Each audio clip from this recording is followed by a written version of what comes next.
Hi there, my name is Allison Baggerly from Inspired Budget, and today we're going to walk through how to use your Budget My Paycheck spreadsheet. So whenever you make your own copy, this is exactly what you're going to see. This first tab right here is our instructions tab. Here it has a lot of really great information that you can go through. It gives you step-by-step information on how to change the date, fill out the log, everything like that. But what I want to draw your attention to is that we have a sample spreadsheet right here. So whenever you click on this link, you can view a sample spreadsheet. We also have the tutorial video that you are watching now in case you need to go back and rewatch the video. When we keep going, like I said, there are different instructions that is going to just guide you through using the spreadsheet, followed by an FAQ section. And this talks about how to duplicate the Budget Paycheck tab and what to do if you run out of storage on Google Drive. And then right here is going to be a link for extra FAQs that I receive. Now, let's go ahead and move over to the Start tabs. You always want to start right here. And this is what I like to call the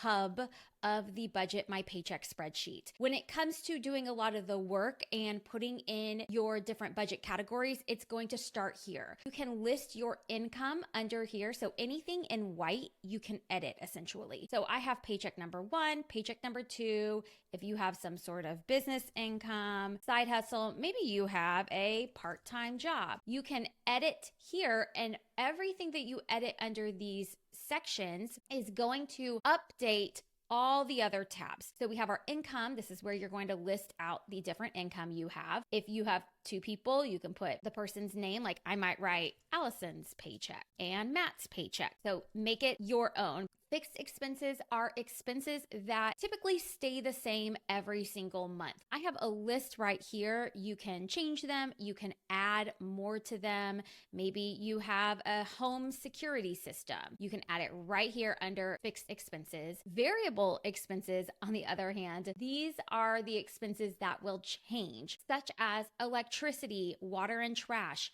Those bills are going to change based off your usage. Same thing for gas for the home, gas for the cars, groceries, restaurant. Feel free to add many more variable expenses here. Then we have savings. I have listed just some common savings categories, and then debt payments. I highly recommend that if you have 5 credit cards, you list all 5 of your credit cards here so that way you can easily tell the difference. You cannot change these headings, but anything underneath in the white, you can. Now let's move on to the log tab. The purpose of this transactions log is to do exactly what it sounds like. It is to track your transactions. Let me show you how to fill out this transactions log. We're going to start by putting in today's date. The drop down on this category section comes straight from the Start tab. So let's say that I was paid on September 1st. Once I choose that category, the subcategory is auto-populated from that Start tab. Any of the income sources that you list are going to automatically pop up right here. You can put in the amount that you received, and this notes section allows you to write out any notes that are helpful for you. So maybe I write down that this is my paycheck. Then let's say my husband is paid the next day on September 2nd. I once again will choose income as the category. He is paycheck number 2, and let's pretend that he makes $1,750. Under this notes section, I can write Matt's paycheck. What's great about this transactions log is that you will see that it will actually update your Budget My Paycheck tab over here. But just to get going, I'm going to go ahead and fill out some of these expenses so that way you can see what it looks like.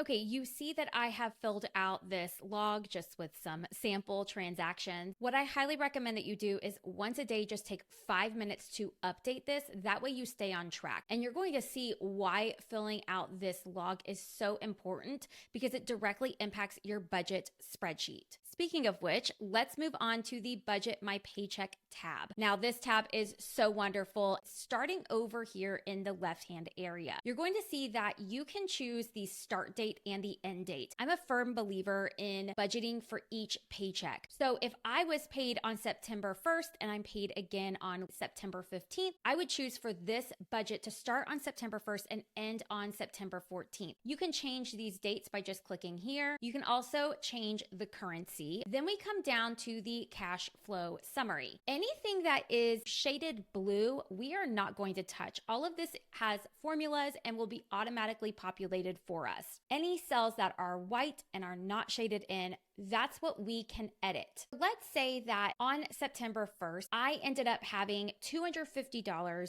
left in my checking account as rollover. So right before I was paid, I had $250 in my checking account. That is what this rollover is for. So you can budget and then you'll want to fill out actual, how much should you actually have as a rollover. Then we come down to the income summary. And this is when we actually start budgeting. We're going to budget how much money we believe that we're going to be making from each paycheck during this paycheck period. So you can see I filled that out here. Basically, between September 1st and September 14th, I had $250 left in my checking account, which was my rollover money. And then between paycheck number 1, paycheck number 2, and a side hustle, I can expect $3,500 of income, which brings my total amount of money to budget with to $3,750. You'll see under the fixed expenses, variable expenses, savings, and debt payments column, some of these under the actual have already been populated. And that is because I logged them right here in my transactions log earlier. Once you have your income in, your actual totals might not be up yet if you're budgeting in advance. So I'm going to go ahead and go through and pretend as if I did not fill out the log at all. And I'm going to go through and budget first for the fixed expenses. As you can see, I have included different budgeted amounts for these fixed expenses, and I'm pretending that my car insurance, Spotify, iCloud storage, and home security comes out after September 14th, so it would not be included in this budget. Now, what's great is that for these bills, once they have been paid, there's even a little check mark next to them that you can actually check off and say, okay, I'm checking this off my list. This has come out of my account. Now you'll see I have budgeted $65.45 for life insurance, but that hasn't come out yet. Maybe it's about to come out, but I'm not going to click that check mark. Now let's come over here to variable expenses. I did the same thing where I listed out the budgeted amount for all of these variable expenses, including electricity, water, and trash. I went ahead and pretended that gas will be paid later. We have groceries, restaurants, gas for car, personal spending money, hair care, and a buffer. And I love that as long as you are filling out the transactions log, the actual amount you are spending is going to automatically total up right here in this actual column. So we can automatically see I budgeted $100 for personal spending money, but I've actually spent $110.55. Or I budgeted $180 for electricity, but my electricity bill was only $175. I think that this is really helpful to be able to see how much you plan to spend versus how much you are spending in the moment. And it allows you to recognize patterns in yourself and change your budget as you go. And of course, under variable expenses, some of these are bills, so you can check them off when they are paid. Let's scroll on over to savings and debt payments. You can see that I have already put $400 to my emergency fund, but maybe I also want to budget another $100 for holidays. And then we have a student loan that was due here and has been paid. Remember, these actual columns are being populated from the transactions log. Now that my budget for this pay period is pretty much done, I'm going to scroll all the way back to the left, and this is where you get to see exactly how much money you have left. So we have under our cash flow summary, budget and actual. In my budget, I have $45 left to spend, meaning I have $45 in these budgeted columns that has not been accounted for. And then what's so great is that we have our actual amount right next to it. These numbers come in from, you guessed it, the transactions log. I have $405 left to spend. The reason why I have that left to spend is you can see my life insurance has not come out yet. I was under budget on groceries and restaurants, and I haven't sent $100 to my holiday savings account yet. When we scroll up to look at the top, this first chart that says amount left to spend is a donut chart. And when you click on it, it'll tell you how much you have already spent and how much you have left to spend. These numbers are automatically calculated from this transactions log. That's why actually tracking these transactions is so powerful. Our second chart is a bar graph and it is titled Cash Flow Summary. When you hover over these, it will break up the different categories between fixed expenses, variable expenses, savings, and debt, and it will tell you how much you budgeted for each category and how much you are actually spending in each category so far. The third chart says variable expenses budgeted amount. I know that it's really easy to overspend when it comes to our variable expenses. This is whenever we are going out to eat or shopping, entertainment, buying clothing, all of those things that tend to be a little more tempting. So I thought it would be really great to have two charts where we could compare the amount we are budgeting for variable expenses compared to the amount we are actually spending on variable expenses, which is the next chart to the right, the last chart. When you hover over each of these charts, you will see that you'll know how much percentage you are sending out of all the variable expenses. So I have budgeted for 26% of my variable expenses amount is going to groceries. And then I can go over here and see, oh, I actually spent 30% on groceries. And it also has the amount right here. This is very eye-opening. And once again, the budgeted amount, this first donut chart right here, will populate just from your budget. Whereas this last chart, the variable expenses actual spending, is going to be populated from the transactions log. Now, once again, if all of a sudden you realize I have an extra variable expense that I forgot about, maybe someone in your family is having a birthday. To add gifts as a subcategory in your budget, we do not write directly here. Instead, we go back to our Start tab. And under variable expenses, I'm going to write the word gifts and then watch what happens when I go back to my budget, my paycheck tab. There it is. All of these subcategories come directly from the Start tab, which once again is the hub of your budget spreadsheet. Now let's move on to the calendar tab. This calendar tab is really easy to use. You can click on the month here to change the month as well as the year. You can even click this drop down arrow right here to decide if you want your week to start on a Monday or a Sunday. Underneath the date is the calendar entries tab. This is perfect for filling in any special occasions or even paydays. I personally like using little emojis to help make the calendar look a little more fun. And this allows you to truly see all of your activities and even your bills and debt payments in one place. Now, under the calendar entries part, we can put in any important information like birthdays, if you're going on a little weekend getaway, if you have a hair appointment. And then if we scroll down underneath the calendar, that's where we actually have our expenses and our debts. So think of those bills that are on auto draft. Let's say mortgage or rent is on auto draft and it comes out on the 2nd.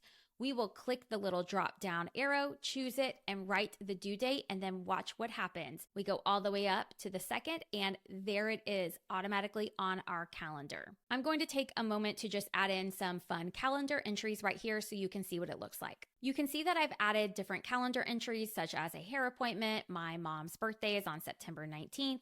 Let's pretend I'm doing a little weekend getaway.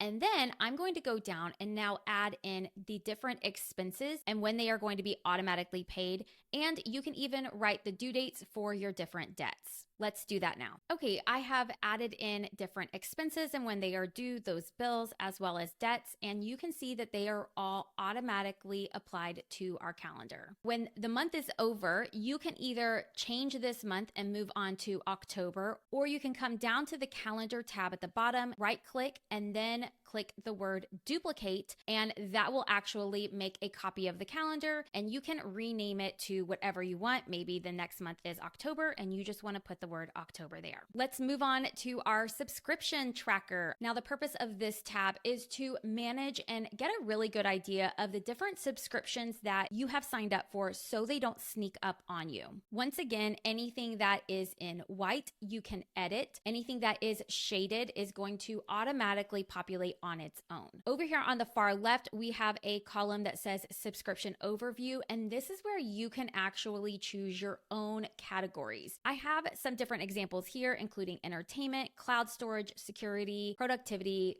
self-development, household. Maybe you also want to put in health and wellness. All you have to do is type it into this category. Once you do that, the category arrows right here will drop down and auto-populate from this table over on the left. So basically, you'll put your subscription name, you'll choose whatever category it falls under, and then under billing, you are going to choose if you pay this monthly, quarterly, or annually. Then you will click the checkbox if it's always set up to auto-renew. Under debit day, you'll list out the day of the month that it is paid, and then whatever price you pay. Now, this monthly price and annual price will auto-populate on its own. You can put any notes here. Maybe you decide that you want to cancel your subscription in the new year. You can put a note here to remind you to do that. I'm going to include a couple subscriptions here so that way you can see how it's filled out and what it looks like afterwards. In this example, you'll see I've included Netflix, Spotify, iCloud storage, Dropbox storage, and LastPass, which is a password security. I have chosen the categories, and what's so wonderful about this, let's look at iCloud storage as an example. Even though I pay for iCloud storage and LastPass, both of these annually, it's going to tell us how much that breaks down into monthly. For instance, right here, I pay $99.99 for iCloud storage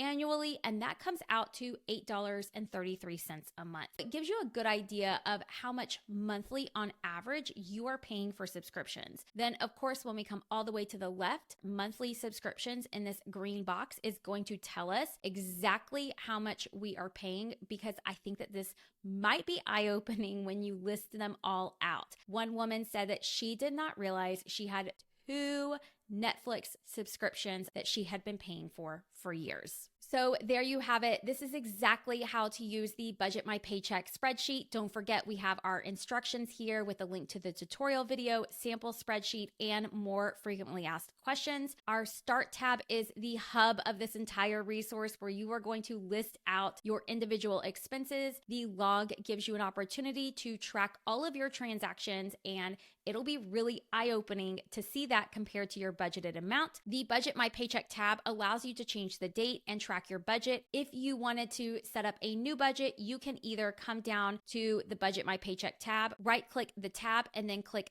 Duplicate. And when you do that, you can change the date. Let's say that I want to budget for the 15th through the 30th. You can see now that we can go in and set up a whole new budget right here. And all I have to do is clear out all of this information. If you don't want to do that, you can just reuse the same budget page and change the dates. Then we have our calendar tab, which just allows you to have a visual representation of different things you have going on, as well as when all of your bills are due. And our subscription tracker will allow you to see how much you are paying for subscriptions. Thank you so much for watching, and I hope that this was helpful and that this Budget My Paycheck spreadsheet is going to totally change your relationship with your money.